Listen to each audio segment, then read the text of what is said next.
बिस्मिल्लाहिर्रहमानिर्रहीम। नाज़रीन अस्सलाम वालेकुम। मैं हूं इमरान वसीम। नाज़रीन, दो ख़बरें हैं बेसिकली जो इस प्रोग्राम में आपके साथ हम शेयर करने जा रहे हैं। एक तो इमरान खान साहब के दिल के अरमा आंसुओं में कैसे बह गए, एक तो इस खबर की डिटेल आपके साथ हम शेयर करेंगे। दूसरी नाज़रीन जो बड़ी खबर है, जो तहरीक इंसाफ ने 15 अक्टूबर को डी चौक पर दोबारा एहतजाज का ऐलान किया है। अब हुकूमत ने, चलें तहरीक इंसाफ ने तो ठान ली है कि हमने 15 को दोबारा ये एहतजाज उस वक्त करना है जब इस्लामाबाद में एससीओ कॉन्फ्रेंस जारी होगी। अब हुकूमत ने क्या फ़ैसला किया है और ये एहतजाज जो है, क्या तहरीक इंसाफ के ताबूत में आखिरी कील साबित होगा? हुकूमत ने इस एहतजाज को कुचलने का कैसे फ़ैसला किया है, क्या फ़ैसला किया है? इसके अलावा भी नाज़रीन कुछ अहम खबरें हैं, उनकी तफसीलात भी आपके साथ हम शेयर करेंगे। लेकिन ब्लॉग का आगाज़ करने से पहले आप नाज़रीन से चैनल सब्सक्रिप्शन की दरख्वास्त करेंगे कि जिन दोस्तों की जानिब से अभी तक चैनल को सब्सक्राइब नहीं किया गया, उनसे दरख्वास्त होगी कि चैनल को सब्सक्राइब कर लें, बेल आइकॉन का बटन प्रेस करें। वीडियो अगर पसंद आए तो इसे लाइक भी करें और शेयर भी करें। तहरीक इंसाफ का एहतजाज नाज़रीन, और अब की मर्तबा भी ऐलान जो है वो डी चौक पे एहतजाज करना है। सवाल हमेशा ये पूछा जाता है कि क्या वजह है कि डी चौक पे आपने एहतजाज क्यों करना है? इस्लामाबाद की किसी और जगह पर भी हो सकता है, एहतजाज ही आपने करना है ना। सिर्फ डी चौक के सामने एहतजाज करने का क्या मकसद है? 2014 में थोड़ी सी हिस्ट्री में दोबारा रिपीट करनी पड़ेगी। आप चीनी सदर का दौरा मनसूख करवा देते हैं, फिर आप 2022 में करते हैं डी चौक पे।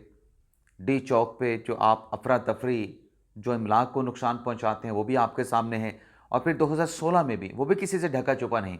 और आपको याद होगा कि जब ये 9 मई के इमरान खान साहब तहकीकात का मुतालबा कर रहे थे, तो आईएसपीआर की जानिब से एक स्टेटमेंट आया था कि अगर 9 मई की जुडिशल इन्वेस्टिगेशन होनी है तो फिर 2014 का धरना कैसे दिया गया, 2016 का लॉकडाउन कैसे किया गया, 2022 का लॉन्ग मार्च कैसे दिया गया, इन तमाम की तहकीकात होंगी। उस पर बत्ती गुल हो गई, उस पर बत्ती गुल हो गई। अभी आप देखें कि जो डी चौक पर अभी कुछ रोज़ पहले या 2 हफ्ते पहले जिन्होंने एहतजाज की कॉल दी, मलेशियन वज़ीर आज़म पाकिस्तान के दौरे पे थे। और ये एक ट्रैक रिकॉर्ड है पाकिस्तान तहरीक इंसाफ का, ये ट्रैक रिकॉर्ड है तहरीक इंसाफ का कि जब भी कोई बड़ा इवेंट होने जा रहा होता है, तहरीक इंसाफ जल्द से जुलूस की कॉल दे देती है। या जब भी पाकिस्तान के माशी जो हालात हैं, जो एदाद शुमार हैं, वो बेहतर होने लगते हैं, तहरीक इंसाफ कोई ना कोई ऐसी हरकत करती है, या तो IMF को लेटर लिखेगी, यूरोपीय यूनियन को लेटर लिखेगी, अक़वाम मुत्तहिदा को लेटर लिखेगी। अक़वाम मुत्तहिदा को तो लेटर लिखना, लेकिन साथ में IMF के हेडक्वार्टर के बाहर जाकर एहतजाज करके मकसद एक है कि पाकिस्तान में इस्तेहकाम ना आए। ये नाज़रीन अब कोई बात ढकी छुपी नहीं है, क्योंकि तहरीक इंसाफ, इमरान खान साहब ये समझते हैं कि मुल्क में अगर इस्तेहकाम आ जाए तो फिर उनकी सियासत का तो बेड़ा गर्क है, उनकी सियासत गर्क हो जाएगी, उनकी सियासत ख़त्म हो जाएगी। लेकिन क्या ये जो एहतजाज करने जा रहे हैं, इससे सियासत चमकेगी? नाज़रीन, बज़ाहिर तो जो हालात बन रहे हैं, लग ही रहा है कि इससे भी तहरीक इंसाफ की जो सियासत है वो आहिस्ता आहिस्ता ज़वाल पजीर है, आहिस्ता आहिस्ता डेटोरेशन का शिकार है। अभी डी चौक पे जो एहतजाज की जो कॉल थी वो नाकाम हुई, जब गंडापुर साहब डी चौक पहुँचे नहीं और चले गए KP हाउस में। और उनकी अपनी पार्टी के लोग जो है वो गंडापुर साहब की जो भी स्टेटमेंट है, एक स्टेटमेंट है, 2 स्टेटमेंट है, वो कोई भी मानने के लिए तैयार नहीं, उसका दिफा करने के लिए तैयार नहीं। और उसके बाद फिर डी चौक का एहतजाज नाकाम हुआ तो क्या हुआ? नए एक एहतजाज की कॉल दे दी गई कि हम शहरों में करेंगे, पंजाब के सरगोदा में करेंगे, फैसलाबाद में करेंगे, मुल्तान में करेंगे, साहिवाल में करेंगे, फिर लाहौर में करेंगे। उन प्रोटेस्ट का क्या बना? वो कॉल भी नाज़रीन नाकाम हो गई, वो कॉल भी नाकाम हो गई। और उसकी नाकामी के बाद अब 15 अक्टूबर को जब SCO कॉन्फ्रेंस चल रही होगी, समिट चल रही होगी, आपने दोबारा डी चौक पर एहतजाज की कॉल दे दी है। और नाज़रीन, ये वो वक्त होगा 15 अक्टूबर को जब ये एहतजाज के लिए आएंगे, ये वो वक्त होगा जब 12 ममालिक के, क्योंकि SCO जो कॉन्फ्रेंस होने जा रही है वो हेड ऑफ गवर्नमेंट की होने जा रही है, हुकूमती सरबराहान की होने जा रही है। यानी 12 ममालिक के इसमें सरबराहान मौजूद होंगे और सैकड़ों वफूद इसमें आए होंगे। और इस कॉन्फ्रेंस से नाजरीन ज़री सी बात है कि एससीओ कॉन्फ्रेंस में क्या होता है।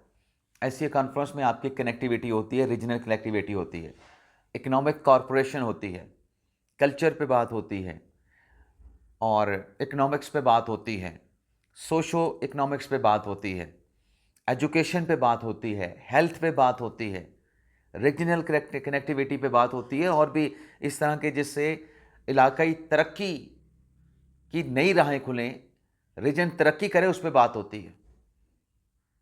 तो क्या नहीं चाहते कि पाकिस्तान रीजन की तरक्की में साथ हो? रीजन में तरक्की हो तो पाकिस्तान में तरक्की हो। सऊदी अरब के डेलीगेशन $2.2 बिलियन के मुफाहमती याददाश्त के माहिदों पे सिग्नेचर करके गए हैं। अब नाज़रीन तहरीक इंसाफ ने ऐलान कर दिया। सवालात जो संजीदा उठ रहे हैं वो आपके सामने हैं, लेकिन रियासत भी नाज़रीन ठान के बैठी है। रियासत भी फैसला करके बैठी है कि चलें, इन्होंने अपना मनख मारना है मार लें, अपनी कोशिश करनी है कर लें। और एक ऐसे मौके पे जब अगर मुल्क में इस्तेहकाम आएगा तो अवाम का फ़ायदा होगा, 24 करोड़ अवाम का फ़ायदा होगा जब माशी तौर पे इस्तेहकाम आता है। जब इस तरह के इवेंट्स होते हैं, इन्वेस्टर भी आते हैं, इन्वेस्टर राग़ब होते हैं, तो किसका नुकसान होगा? एक सियासत के लिए किसका नुकसान किया जा रहा है? सिर्फ अपनी एक पार्टी की सियासत के लिए। लेकिन बहरहाल चलें, रियासत नाज़रीन फैसला करके बैठी है कि किसी किस्म का कोई कंप्रोमाइज़ नहीं किया जाएगा इन जत्थों के सामने जो कि एहतजाज की आड़ में आते हैं। और वैसे भी इस्लामाबाद हाई कोर्ट ने भी एक्सेप्ट कर लिया। अभी जो जत्थे आने हैं, ज़री सी बात है, इनका बंदोबस्त तो करना पड़ेगा। जैसे पहले अटक पे किया, उससे आगे किया, अब बंदोबस्त होगा, लेकिन उससे ज़्यादा खौफनाक होगा, ज़्यादा सख्त होगा और पंजाब पे इनका बंदोबस्त करेगी। और अब की मर्तबा हिकमत अमली कुछ और होगी। ये जो हमने डी चौक पे देख रहे थे ना कि लोग आते थे पीछे मुड़ जाते थे, अब कुछ और होगा। और ये अब भी लाशों की सियासत मांगेंगे, क्योंकि बज़ाहिर तो इनको लगता है कुछ चीज़ें ऐसी पहले भी आई थी मंज़र-ए-आम पे कि 2014 के धरनों का मकसद भी लाशें हासिल करना था, लेकिन तब भी नहीं हासिल मिल सकें, इस डी चौक पे भी नहीं, एहतजाज पे नहीं मिल सकें। लेकिन अब ये फिर उसी प्लान के साथ आएंगे। लेकिन रियासत नाज़रीन ये फैसला कर चुकी है कि इनके अज़ाइम चाहे कुछ भी हों, रियासत यरगमाल नहीं बनेगी, यरगमाल रियासत को बनाने की इजाज़त नहीं दी जाएगी और इस अटैम्प्ट को पूरी रियासती ताकत के साथ, फोर्स के साथ कुचल दिया जाएगा, चाहे जिस हद तक भी जाना पड़ा। अब ये तहरीक इंसाफ फैसला कर ले। वैसे भी इनके जितने एहतजाज अब तक नाकाम हो चुके हैं, जलसे नाकाम हो चुके हैं, उसके बाद ये आखिरी कॉल भी जो उन्होंने दे ली है, ये एक बड़ा रिस्क लिया है। ये अपनी सियासत का मज़ीद बेड़ा गर्क करेंगे और इवेंट तो हो जाना है, एससीओ वाला इवेंट हो जाना है। लेकिन इस मौके पे जब आप ये इवेंट कर रहे हैं तो किसी के दिल में आपके लिए कोई रही सही जो हमदर्दियाँ हैं, उसका भी आप बेड़ा गर्क कर रहे हैं। दूसरी खबर पे आ जाते हैं। इमरान खान साहब के अरमा, दिल के अरमा आंसुओं में बह गए। लेकिन यहाँ पे आपकी इजाज़त से एक मुख्तसर सी खबर, सिर्फ मुख्तसर सी खबर आपके साथ शेयर करूँगा कि काजी फ़ाइज़ ईसा साहब ने, अच्छा कुछ दोस्त इस पे इरिटेट हो जाते हैं। मेरा मसला है कि मैं भूल जाता हूँ, मैं कहता हूँ आ गया तो मैं बता दूँ। बल्कि बहुत सारे दोस्त मुझे कहते हैं कि इमरान साहब वो आप बीच में ये क्यों बता देते हैं। मेरे हाल ये हो जाता है बाज़ औक़ात, बल्कि अक्सर औक़ात वो गजनी वाला कि जिस वक्त आइए उसी वक्त बता दो, बाद में याद नहीं रहता। इवन के ये मोबाइल फ़ोन मेरे पास होना कि मैंने उठाया और किसी ने मुझे इमरान कह के पुकार लिया दूसरी तरफ से, तो मैं भूल जाऊँगा कि मैं किसको कॉल करने लगा हूँ। क्योंकि चीज़ें बहुत ज़्यादा होती हैं। तो काजी फ़ाइज़ साहब जो कि 25 अक्टूबर को रिटायर हो रहे हैं, 25 अक्टूबर को उनका फुल कोर्ट रेफरेंस होगा और सुप्रीम कोर्ट बार ने ये रिक्वेस्ट की थी रजिस्ट्रार ऑफिस से कि काजी फ़ाइज़ साहब की 25 को रिटायरमेंट हो रही है तो हमें वक्त दे दें, हम काजी फ़ाइज़ साहब के लिए एक अशाइया रखना चाहते हैं। तो डेट उन्होंने प्रपोज़ नहीं की थी सुप्रीम कोर्ट बार ने, तो डेट फिर रजिस्ट्रार साहबा ने वो नोट काजी साहब को पुट किया, चीफ जस्टिस ऑफ पाकिस्तान को, तो उनकी तरफ से 24 अक्टूबर की डेट दे दी गई है। सुप्रीम कोर्ट बार को जो इशाइया उन्होंने मुनक़्क़िद करना है 24 अक्टूबर की डेट दे दी गई है। अच्छा, 24 अक्टूबर की डेट आ गई। अब एक इशाया सुप्रीम कोर्ट की तरफ से भी होता है, रजिस्ट्रार ऑफिस की तरफ से भी होता है, लेकिन वो होता सीनियर प्यूनी जज की तरफ से है। तो काजी फायसर साहब को जब ये सुप्रीम कोर्ट के इशाये के हवाले से लिखा गया, भाई चलो बार वाला तो हो गया, तो सुप्रीम कोर्ट के अपने इशाये का क्या कहना है। वैसे सबसे अच्छा जो इशाया होता है ना, सुप्रीम कोर्ट बार का भी अच्छा होता है, ज़बरदस्त होता है, लेकिन उसमें गैदरिंग बहुत ज़्यादा होता है, रश बहुत ज़्यादा होता है, वकला बहुत ज़्यादा आ जाते हैं। लेकिन ये जो होता है ना सुप्रीम कोर्ट का, इसमें बड़ी महदूद जो है वो इसमें इनविटेशन होती है, लोग होते हैं, 200-250 से ज़्यादा नहीं होते। सुप्रीम कोर्ट बार वाले में 500 से ज़्यादा हो जाते हैं, तो ये बड़ा अच्छा होता है। लेकिन काजी फायसर साहब ने कहा कि इसमें चूँकि 20 लाख रुपए का ख़र्चा होना है, सरकारी ख़जाने से होना है, आवाम के पैसे से होना है, तो ये इसको ख़त्म कर दें, मैं ये नहीं लेना चाहता। तो ये काजी फायसर साहब ने इशाया लेने से जो है वो इनकार कर दिया है। अब आ जाते हैं नाज़िम इमरान खान साहब के दिल के अरमा क्या थे। अब नाज़िम इमरान खान साहब के दिल के अरमा आने से पहले पूरा एक सीक्वेंस आप देख लें कि इमरान खान साहब पर मुलाकातों पर पाबंदी लगी, और जैसे ही मुलाकातों पे पाबंदी लगी, उससे पहले अगर आप देखें ये जो डी चौक वाला धरना, एहतजाज, मार धाड़ की सियासत, धावे की सियासत, चढ़ दौड़ने की सियासत, ये प्लान इमरान खान साहब ने दिया था कि आपने डी चौक पे एहतजाज करना है, 2 दिन बेशक आपको लगे, और अली मीन गंडापुर ने वैसा ही किया, 2 दिन उसने लगाए, और वो डी चौक पे नहीं पहुंचा, लेकिन बहरहाल वो चाइना चौक पे पहुंच गया।